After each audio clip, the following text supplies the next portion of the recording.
pwede kong i-alok. Then ito nga, eventually, lumabas tong Unified Products and Services. So, in-offer namin, sir, na franchise business. So, we pioneered the one-stop shop service in the Philippines. Paano kayo yung mga ordinaryong tao? Anong business yung pwede nating ilagay sa mga taong may cellphone? Lahat ng may cellphone ngayon, pwedeng mag-load. Diba? Pwedeng magbayad ng bills. Pwedeng mag-remit. Pwedeng bumili ng ticket. Lahat ng yon nilagay namin ngayon sa app.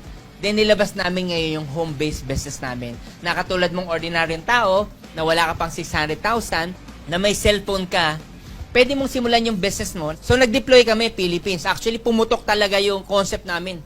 Wala po kaming partner na hindi kami top-notcher. Pwede kang magnegosyo sa Unified Products and Services.